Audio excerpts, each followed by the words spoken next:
بسم الله الرحمن الرحيم. الحمد لله رب العالمين، والصلاة والسلام على أشرف الأنبياء والمرسلين وعلى آله وصحبه أجمعين. رب اشرح لي صدري ويسر لي أمري واحلل عقدة من لساني يفقهوا قولي. سبحانك لا علم لنا إلا ما علمتنا إنك أنت العليم الحكيم، ولا حول ولا قوة إلا بالله العلي العظيم. أما بعد، أحييكم بتحية الإسلام. Assalamualaikum warahmatullahi wabarakatuh.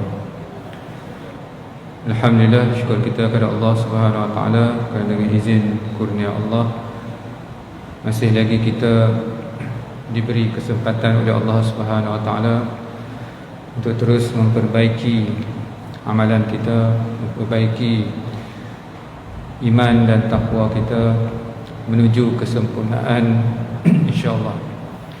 Jadi tuan-tuan dan puan yang dirahmati Allah sekalian, sebelum kita mulakan tazkirah kita, marilah sama-sama kita tenangkan hati kita dengan membawa diri kita kembali kepada Allah Subhanahu wa taala. Dengan sama-sama kita mulakan dengan zikrullah. Ala bi zikrillahi tatma'innul qulub. Sesungguhnya dengan mengingati Allah, hati menjadi tenang insya-Allah.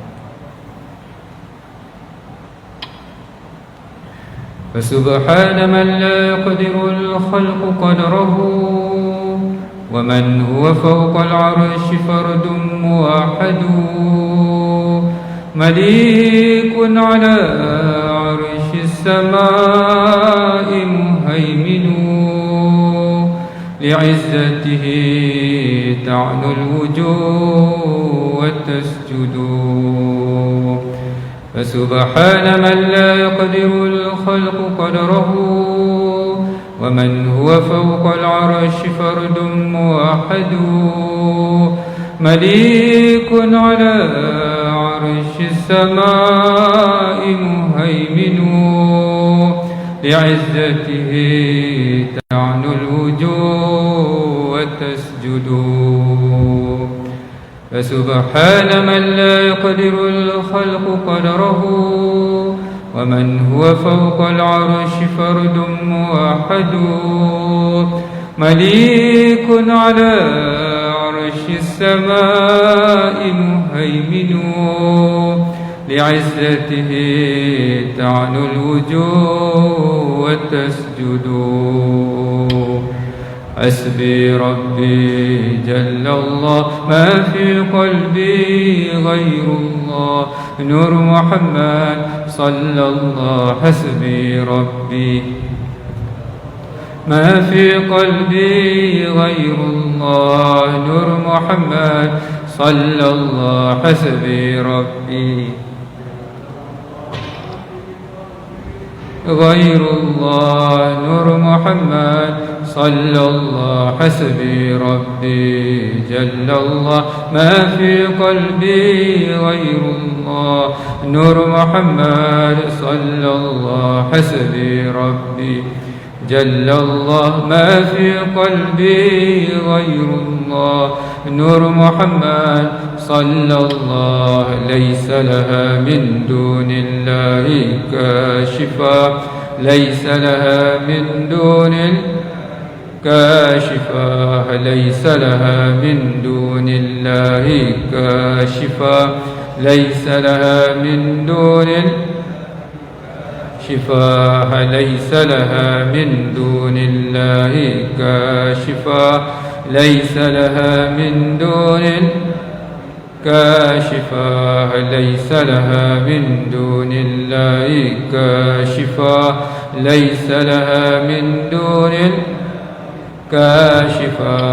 لا إله إلا الله الملك الحق المبين محمد، الله صادق الوعد الآمين. لا إله إلا الله والملك الحق المبين محمد، الله صادق الوعد الآمين. لا إله إلا الله والملك الحق المبين محمد، الله صادق الوعد الآمين أستغفر الله إن الله كان توابا أستغفر الله إن الله كان توابا أستغفر الله إن الله كان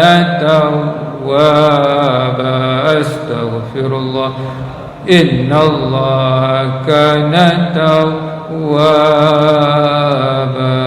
أستغفر الله إن الله كان توابا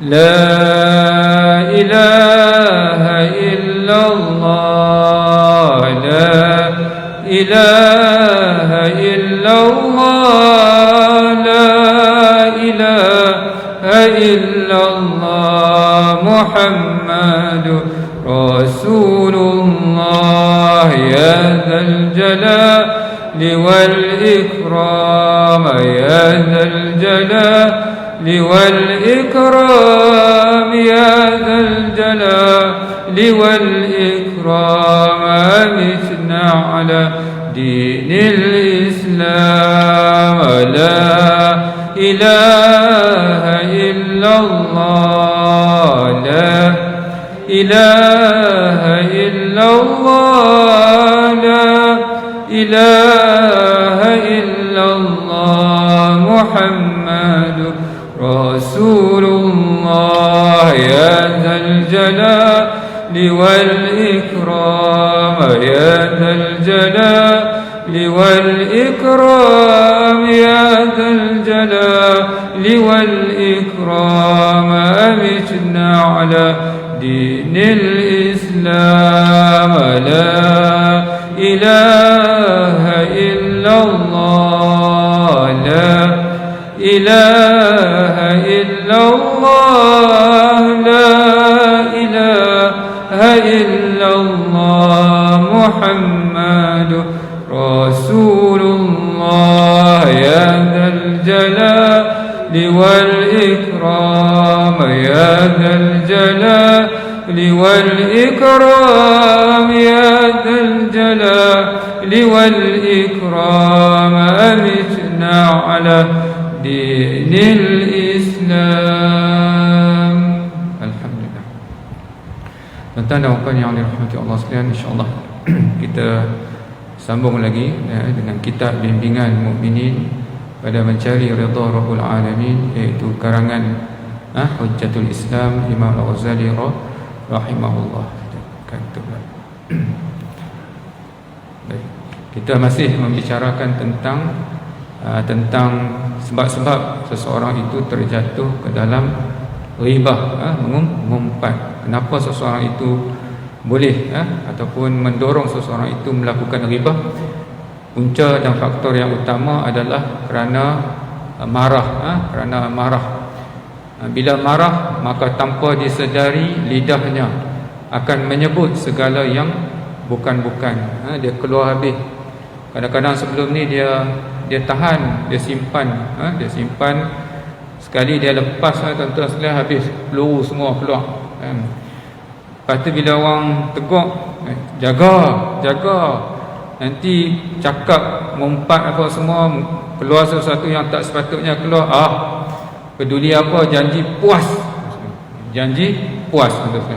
tuan-tuan sekalian. Telajak perahu boleh diundur, telajak kata buruk padahnya malaikat catat. Bila malaikat catat, tuan-tuan sekalian, susah. Lepas tu dia bersangkut dengan makhluk. Bila bersangkut dengan makhluk lagi susah, kena minta maaf balik, tuan-tuan sekalian. Jadi nak minta maaf ni jangan mudah. Ingat Allah Ta'ala ampun. Allah Ta'ala ni dia maha adil. Kalau kita lukakan hati orang, kita ingat Allah Ta'ala mudahkah nak lupakan begitu saja bila kita menyakiti hati orang lain, tuan-tuan sekalian. Allah Ta'ala prinsip dia jelas. Walaupun dia maha pengampun, tapi dia punya prinsip dia jelas. Setiap dosa ada balasannya, maksudnya. Tapi bagi pihak kita, kalau dah terbuat tu, maka minta maaf lah. Yang si kena umpat pula, dia mungkin seorang yang baik, seorang yang bagus, seorang yang sabar, dia memaafkan. Tuan-tuan, kita kena ingat ya. Kalau misalnya kita berbuat zalim kepada seseorang dan seseorang itu sabar pula, baik pula, memaafkan pula, tuan-tuan sekalian, dia Allah bersamanya. Allah bersamanya. Allah sayang kepadanya, Allah kasih kepadanya. Dalam arti kata, Allah Ta'ala kata, kamu sakiti hamba-Ku yang aku kasihi. Jadi tuan-tuan boleh expect apa yang Allah Ta'ala akan lakukan sekiranya seseorang menyakiti kekasihnya. Sebab itu lagi seseorang itu sabar, selagi seseorang itu menahan dirinya, maka lagi bahaya musibah yang mungkin balik kepada orang yang berbuat zalim. Dia boleh memaafkan, tetapi kita tak buat apa-apa, tapi Allah pastinya berbuat, sebab Allah Ta'ala itu maha adil. Maksudnya, ma asabaka min sayyi'atin fa min nafsik. Apa yang menimpa kamu daripada keburukan, dia daripada diri kamu sendiri. Ini janji Allah. Kamu buat buruk, ingat the consequence is what? Asi. Tuan-tuan ingat, kalau nak ada keinginan atau terlintas bisikan, kadang kita duk jagalah, tapi duk buat juga. Kita kena ingat asi apa selepas ini, yes, it follow. Tuan-tuan sekalian, waktu kita nak buat decision ni, tuan-tuan nak memilih nak buat baik ataupun tidak baik, we have choice. Kita ada pilihan. But once we decide and do, you have no more choice. The consequence will follow. Maksudnya, sebab tu sewaktu mana kita ada pilihan, yes, decide correctly and properly. Once you decide, the consequence is not yours anymore. Maksudnya, itu kerja Allah, dan Allah Ta'ala akan buat seadil-adilnya. Sebab itu berhati-hati. Sebab itu saya selalu pesan, saya kata setiap perbuatan berlaku di atas muka bumi Allah Ta'ala ini, dia berlaku dua kali. Pertama, dia berlaku di fikiran kita. Yang kedua, dia berlaku di luar sana, iaitu tingkah laku dan watak kita.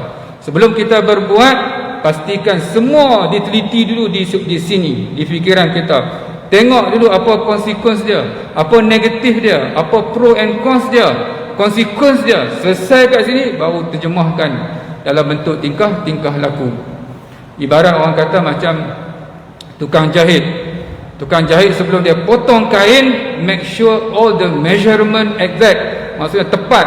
Once you cut, you might throw the rest. Maksudnya, kamu mungkin buang pakaian tersebut. Begitu juga dengan kita. Sebelum kita berbuat sesuatu, nilaikan dulu. Dah nilaikan, terbaik dah, ambil kira semua faktor, dah buat juga. buat salah juga ustaz, saya dah fikir mendalam dah ustaz. Buat juga ustaz, salah juga ustaz. Okay, no problem. Human make mistake. Then you can say that. Maksudnya, kita boleh kata manusia itu melakukan kesilapan. Dan Nabi kata, walaupun hadis ini berkait dengan legal ethics, kalau seorang hakim tu, tuan-tuan sekalian, dia ambil bertimbang semua, dia buat decision, hasil pertimbangan, setelah melakukan yang terbaik, betul dapat 2 pahala, salah dapat 1 pahala. This is illogical. Salah sepatutnya punishment, tapi dalam Islam menggalakkan kita kreatif. Maksudnya, buka ruang, just do it. Maksudnya, as long as you consider sesuatu yang perlu. Kalau salah, you are still rewardable. Maksudnya, masih 1 pahala. Cuba tuan-tuan, tak ada hadis ni. Kalau tak ada hadis ni, tuan-tuan, semua orang tak berani nak try, tak berani nak cuba, tak payah buat. Kalau salah macam mana? Tak, tuan-tuan sekalian, things properly and then do it. Kalau nak salah juga, Allah knows. Maksudnya, Allah Ta'ala tahu, dan Allah Ta'ala tahu hati kita, tuan-tuan sekalian. Tuan-tuan dan puan yang dirahmati Allah sekalian. Sebab itu kalau marah, the best, maksudnya things to do kalau kita marah, number 1, keep silent. Maksudnya, don't talk. Duduk je, tenangkan fikiran, biar masa berlalu. Tuan-tuan sekalian, nanti bila dah tenang sikit, baru kita bercakap. Sebab bila kita dah bercakap, perkataan dah keluar, hati dah terluka, pada waktu itu susah. dan dia bersangkut, saya kata lagi, dan dia bersangkut dengan makhluk. Bila bersangkut dengan makhluk, keampunan Allah tertakluk kepada keampunan makhluk maksudnya. Jadi ini jadi susah kerja tuan-tuan sekalian. Ya, jadi susah kerja. Baik, tuan-tuan dan puan yang dirahmati Allah sekalian. Sekiranya ia tidak dapat dikendalikan oleh jiwa agama maksudnya dalam arti kata tuan-tuan sekalian, kalau tuan-tuan marah, maksudnya kalau nak tahan marah kerana Allah. Jangan tahan marah kerana sesuatu, sebab nanti dia akan meletus juga. Kalau kita buat sesuatu kerana selain daripada Allah, percayalah nanti dia akan meletus juga tuan-tuan sekalian. Tapi kalau kita buat kerana Allah, Allah sentiasa ada, kita sentiasa kuat. Kuat bukan kerana kita kuat, tetapi kita bersama yang maha kuat. InsyaAllah ya, Allah Ta'ala akan jaga kita tuan-tuan sekalian. Allah Ta'ala bila dia kasih akan hambanya, maka dia akan ilhamkan lidahnya untuk berkata-kata, perbuatannya diilhamkan oleh Allah Subhanahu wa Ta'ala. Dengan syarat kita kena bergantung harap dekat dengan Allah Subhanahu wa Ta'ala. Tuan-tuan dan puan yang dirahmati Allah sekalian, atau sekiranya dia dapat mengawalnya dengan memendamnya, lama kelamaan ia menjadi dengki dan dendam, dan akhirnya tertarik juga mengumpat. Maksudnya dalam psikologi orang sebut emotions need an outlet. Emosi memerlukan jalan keluar. Kalau tuan-tuan marah, tuan-tuan carilah tempat untuk meluahkan kemarahan tersebut. Dan cara yang terbaik ditikar sejadah lah maksudnya. Tuan-tuan, biar dia keluar bersama air mata. Kenapa ya Allah? Kenapa aku ya Allah? Maksudnya biar air mata kita mengalir. Mungkin banyak dosa-dosaku ya Allah. Mungkin engkau nak ujian aku belajar tentang sabar ya Allah, maka engkau hantar seseorang untuk ujiku. Betulkah ilmuku? Bolehkah aku amalkan ilmu tentang sabar? Maka Allah Ta'ala hantar ujian, maksudnya luahkan kepada Allah, ceritakan kepada Allah. Pastinya Allah Ta'ala maha mendengar. Tuan-tuan dan puan yang dirahmati Allah sekalian, terbaik di atas sejadah, waktu terbaik iaitu waktu solat malam lah. Waktu solat malam. Solat malam Nabi ibaratkan seperti panah yang menempati sasaran. Sebab itu tuan-tuan sekalian, antara ciri-ciri ahli syurga, orang-orang yang hebat, mereka bangun malam. Kita, umur saya dalam lebih kurang nak 50, tuan-tuan ada yang lebih daripada saya. Kalau boleh solat malam tu jadikan dia satu amalan kemestian tuan-tuan sekalian. Sebab solat malam ni menjadikan kita kuat, menjadikan kita tenang, maksudnya menjadikan segala-galanya positif dalam hidup kita, maksudnya. Ini kita kena biasakan tuan-tuan sekalian. Dan solat malam jaranglah orang riak. Tapi zaman media sosial ni jangan main-main tuan-tuan sekalian. Duduk solat, lepas solat baca doa, lepas tu ambil handphone, buka WhatsApp, salam tahajud, maksudnya salam tahajud apa? Nak bagi tahu juga tuan-tuan sekalian. Lepas tu sekarang baru ni timbul isu pasang tripod rakam solat tuan-tuan sekalian. Tuan-tuan nak rakam benda lain, rakamlah. Tapi dalam ibadat Allah Ta'ala kata it is only for me, maksudnya. Tapi kalau kita ada kepentingan, Allah Ta'ala kata aku suci daripada menerima amalan seorang hamba yang berkongsi kepentingan. Reject tuan-tuan sekalian. Walaupun sebesar debu, riak dalam urusan ibadat, reject, dipulangkan balik tuan-tuan sekalian. Itu dalam bab agama. Adakah boleh untuk kita nampak cantik? Adakah boleh untuk kita nampak handsome? Tuan-tuan sekalian, boleh. Itu normal untuk nampak cantik dan nampak handsome. Tetapi adalah salah jika kita ingin nampak soleh. Nampak handsome boleh, nampak cantik boleh, itu fitrah. Tapi kalau orang yang terlampau sangat ingin nampak handsome, ingin nampak cantik, lama depan cermin, orang tu jiwa dia tak tenang.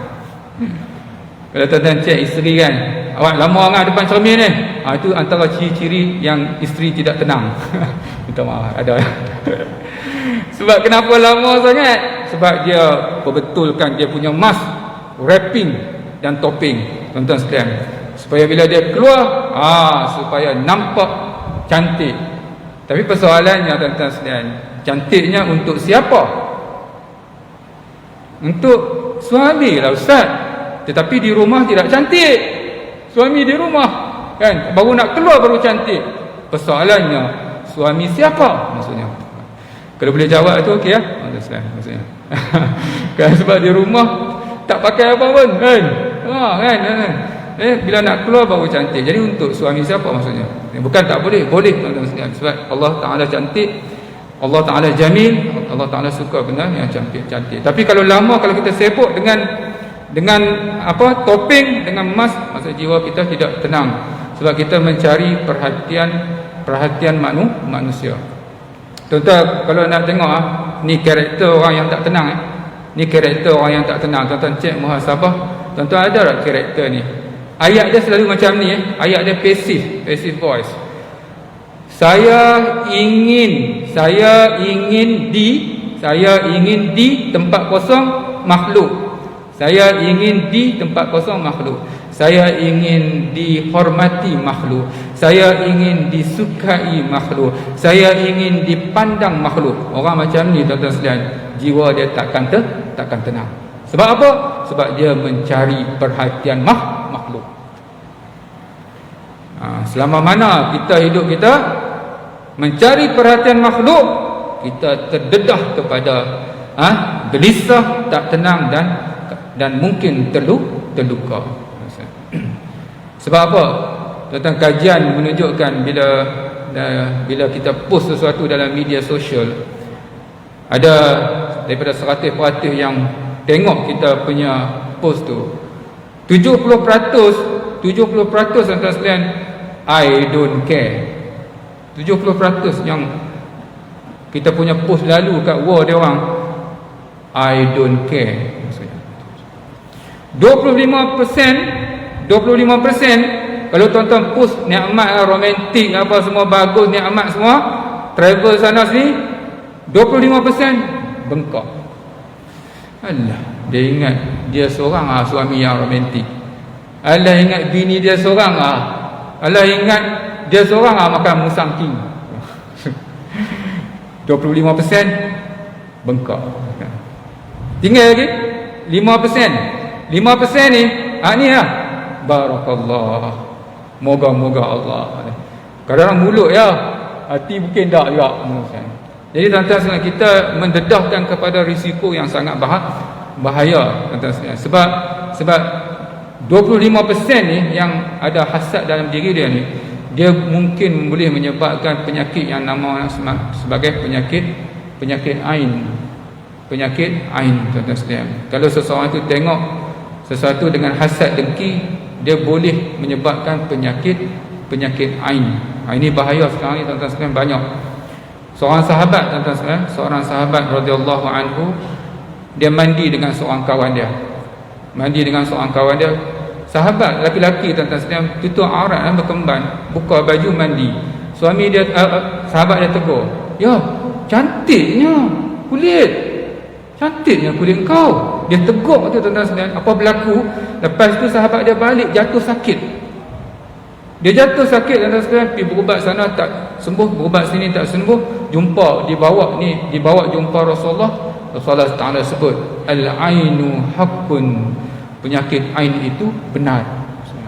Maka diruqyahkan oleh Nabi dengan qul a'udzu birabbil falaq dan qul a'udzu birabbin nas, baru sembuh. Tuan-tuan, sahabat bukan ada niat pun, tapi tuan-tuan sekalian, ain ni dia kadang-kadang unintentional, dia bukan intentional. Sebab tu Nabi hajar dalam hadis tersebut, kalau kamu tengok nikmat-nikmat kawan-kawan kamu, sahabat-sahabat kamu, sebut barakallahu laka. Jangan duk kata, "Wih, bagusnya." Kita tak tahu, mulut dia kata bagus, hati bengkak. Kita tak tahu. Tuan-tuan sekalian, mungkin ada hasad dalam diri kita, tak pasal-pasal sahabat kita dapat tuan-tuan sekalian, ain, the devil eye, tuan-tuan sekalian. Nabi kata, tengok, sebut barakallahu laka. Sebab tu hari perkahwinan, ketika mana seorang perempuan yang dalam keadaan yang paling cantik, suami yang paling handsome, Nabi kata apa? Barakallahu lakuma, maksudnya mendoakan atas Nabi. Tuan-tuan dan puan yang dirahmati Allah sekalian, dalam bab dunia pun tak digalakkan tunjuk. Dalam bab dunia pun tak digalakkan tunjuk, tuan-tuan sekalian. Dan saya dengar baru ni ceramah, tuan-tuan sekalian, ada seorang ustaz ni, dia kata, bukan kata nikmat dunia, mimpi kalau bagus pun jangan cerita. Sebab berlaku kat Nabi Yusuf, dia cerita kat Yakub, bapa dia, Yakub kata jangan cerita, tuan-tuan sekalian. Sebab apa? Sebab antara adik-beradik, tuan-tuan bayangkan, adik-beradik pun ada hasad. Kita bukan cakap tentang orang tak kenal mengenal dengan hubang kita, adik-beradik. Ustaz, mungkin budak anak-anak Nabi Yakub, Nabi Yakub tu dia tak sempurna ke dia ajar anak dia? Dia Nabi kan? Mesti dia ajar sempurna, tapi nak bagi tahu tuan-tuan sekalian, syaitan tu lagi pandai. Syaitan tu lagi pandai. Kita ajar anak kita yang terbaik dah, bagi agama dah, tapi nak bagi tahu syaitan lagi pandai. Boleh saja tutup ruang. Maksudnya apa yang kita boleh buat, jangan buka ruang, tutup terus ruang. Jadi nikmat tak payah tunjuk tuan-tuan sekalian. Sebab kita takut siapa yang melihat itu hatinya tidak bersih. Akhirat lagi tak boleh tunjuk habis, tuan-tuan sekalian. Akhirat nampak soleh, ingin nampak soleh, habis, tuan-tuan sekalian. Tak ada makna. Buka buku amalan kosong, habis. Riak, tuan-tuan sekalian. Riak, tuan-tuan sekalian. Tuan-tuan dan puan yang dirahmati Allah sekalian, pendek kata, kedengkian yang menyebabkan dendam adalah pendorong utama kepada sifat ghibah, mengumpat. Ini punca utama, iaitu marah. Sebab itu kalau orang yang boleh kawal marah, memang dia hebat, memang dia kuat. Nabi kata siapa yang dapat kawal marah memang terbaik, memang terkuat. Sebab kebanyakan punca masalah kita ni bila kita gagal kawal marah.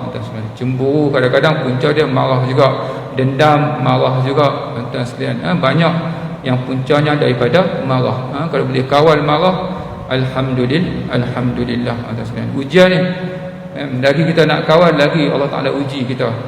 Allah Ta'ala uji kita. Kadang-kadang uji dengan orang yang dekat dengan kita. Kita kena waras dan pasangan kita, tuan-tuan sekalian. Kalau dia ada masalah tempat kerja dia buat balik rumah. Bila dengar balik rumah, dengan kita diuji.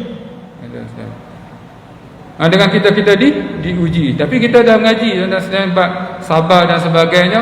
Kita kena kawal lah, tenang, diam, jangan cakap apa-apa. Sebab kalau kita bercakap, kadang-kadang kita tak tahu perkataan kita tu, kita ingat elok dah, tapi kadang-kadang perkataan tersebut mungkin boleh menyebabkan hati terluka.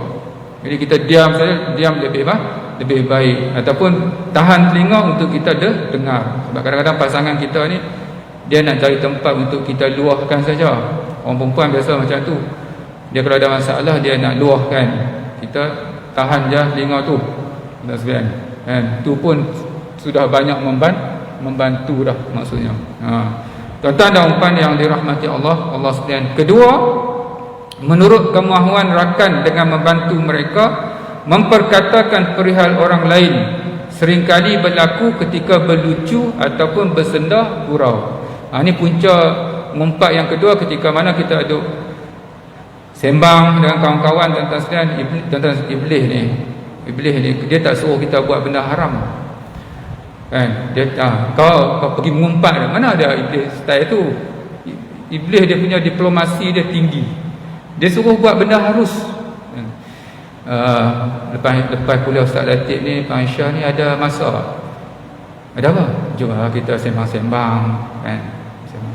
Okey, harus lah Ustaz, harus sembang-sembang tu, bagus lah, silaturahim. Kan, silaturahim. Tapi bila duduk sembang, ada mula tarik dia sebut keluar nama Rani, dia sebut keluar nama Rani, tuan-tuan sekalian. Jarang-jarang lah kita puji orang.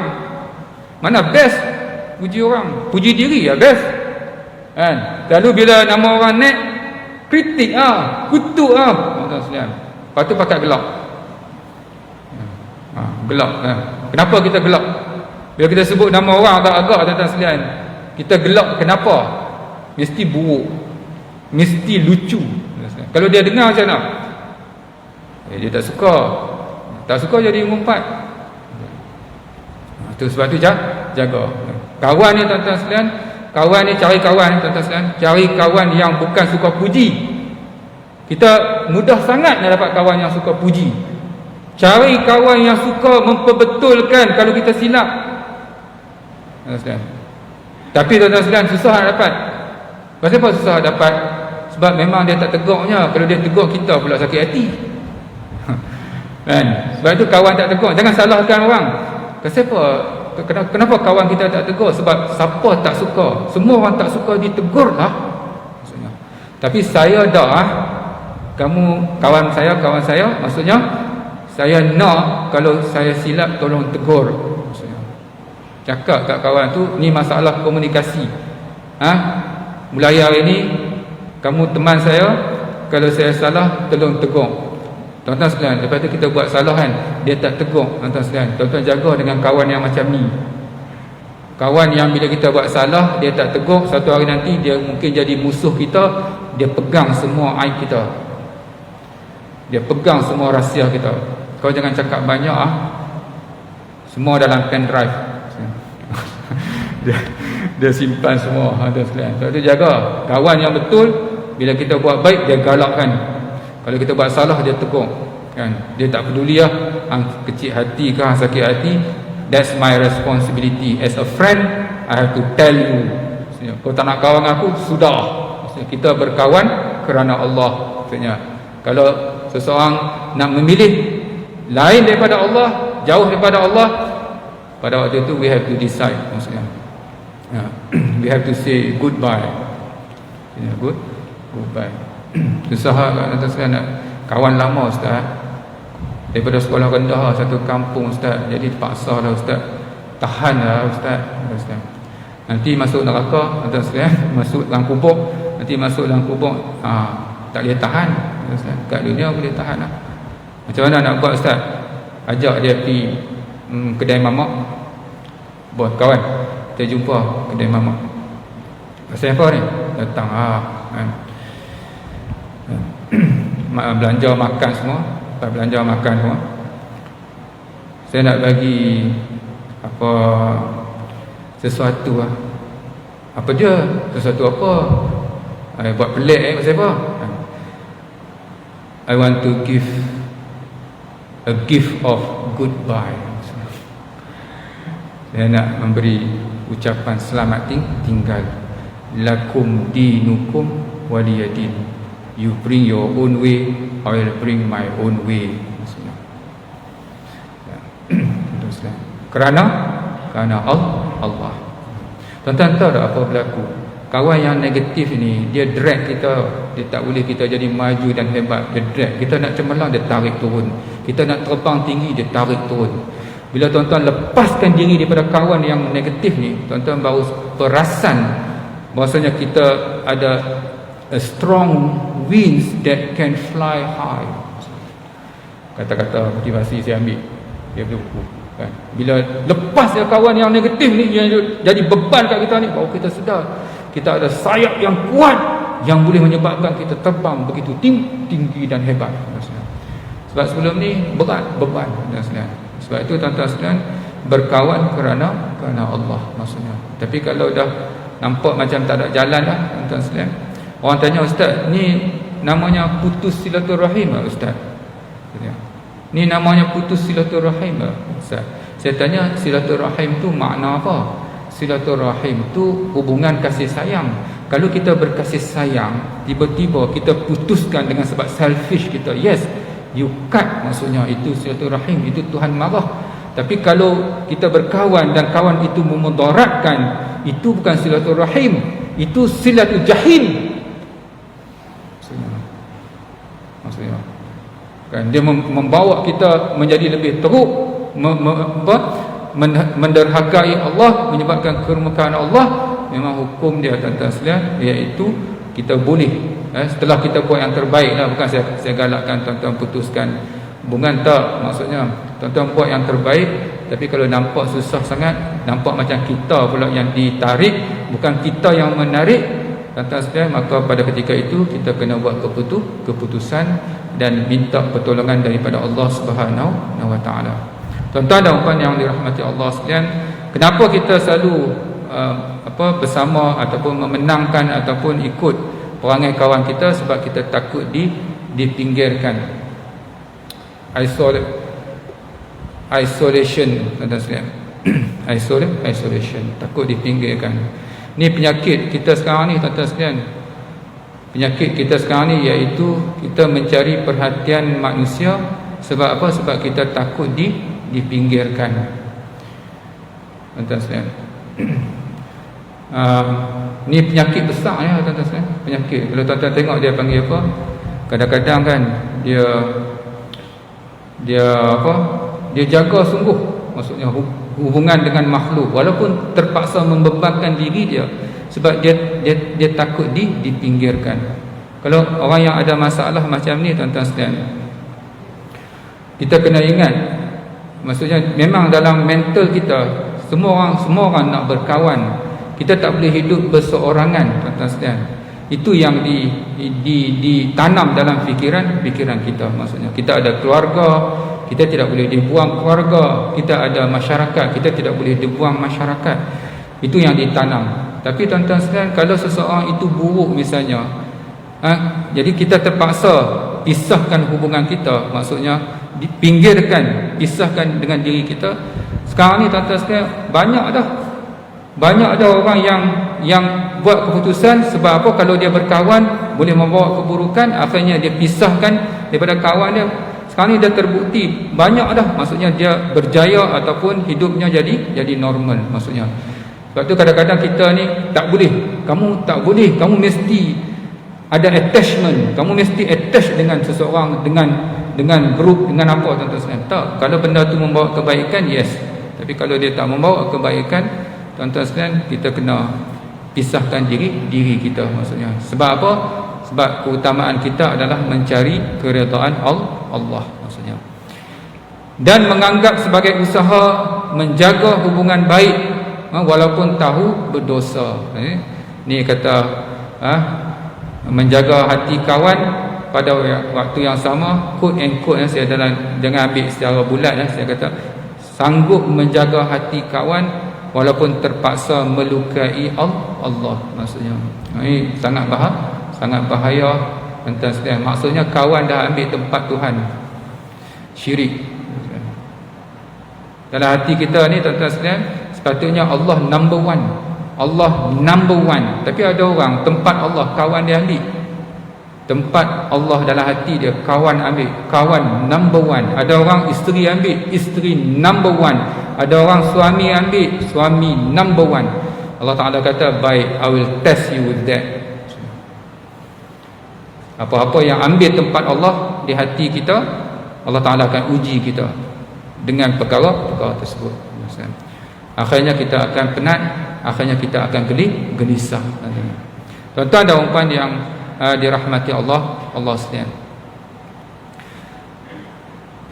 menganggap sebagai usaha menjaga hubungan baik walaupun tahu berdosa, terkadang terpaksa menunjukkan kemarahan untuk membuktikan simpatinya kepada kawan-kawan dalam suka dan duka. Faktor yang ketiga, tadi kita kata faktor kawan. Faktor yang ketiga ialah menunjuk kelebihan peribadinya dengan kemegahan dan keistimewaan, dengan mengangkat dirinya sebagai lebih mulia. Ini tuan-tuan sekalian sifat takabur, sifat ujub dan sifat sum'ah. Ini juga merupakan faktor yang menyebabkan hati kita tidak tenang, kita jadi sombong, kita jadi angkuh bila kita rasa diri kita ini lebih baik daripada orang lain, tuan-tuan sekalian. Ini tuan-tuan sekalian penyakit tertua. Passion yang pertama adalah iblis. Iblis laknatullah. Bila dia rasa dia lebih istimewa, dan bila dia kena penyakit ni, tuan-tuan sekalian, dia ingin pastikan semua orang dapat penyakit ni, tuan-tuan sekalian. dapat penyakit ni. Dan penyakit ni lagi bahaya. Penyakit ni kalau COVID, tuan-tuan sekalian, mati dengan sebab COVID, mati syahid. Mati dengan sebab COVID, mati syahid. Saya tengok hadis tentang mati syahid ni, tuan-tuan sekalian. Kan, nanti ada ditanya kepada Nabi, kan, siapa yang mati syahid, tuan-tuan sekalian. Jadi yang mati syahid ni iaitu mereka yang mati di medan perang. Nabi kata, sikitnya umatku mati syahid. Dan ni tambah zaman sekarang tak ada perang, tak ada mati syahid, sikit umatku. Sebab tu ditambah lagi kategori-kategori yang dimasukkan dalam mati syahid, termasuk mati wabak, mati sakit yang bersangkut dengan perut, mati lemas, tuan-tuan sekalian, itu dalam kategori mati syahid. Maksudnya syahid akhirat, dimandikan seperti biasa, tapi mulialah, tuan-tuan sekalian. Termasuklah COVID ni, mereka yang mati ni, mereka mati syahid, mulia, tuan-tuan sekalian. Tapi tuan-tuan sekalian, bila bangkit di hari akhirat kelak, dia mulia. Mungkin dengan sebab tu Tuhan hapus dosa dia, tuan-tuan sekalian. Mati syahid, Tuhan hapus dosa. Bangkit tak ada COVID. Mana ada nanti di hari akhirat kelak bangkit ada COVID lagi. Kat dunia pun tak ada. Mana dia? Ya, kira-kira sekian dia seminit. Jadi tuan-tuan sekalian, tapi kalau penyakit hati ni bangkit masih ada.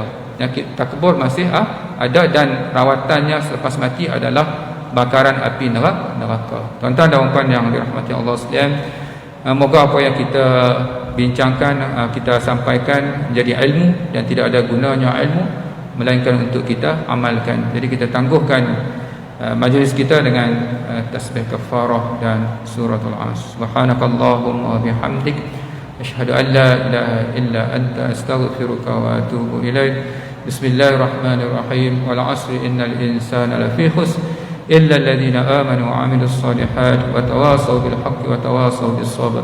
Assalamualaikum warahmatullahi wabarakatuh.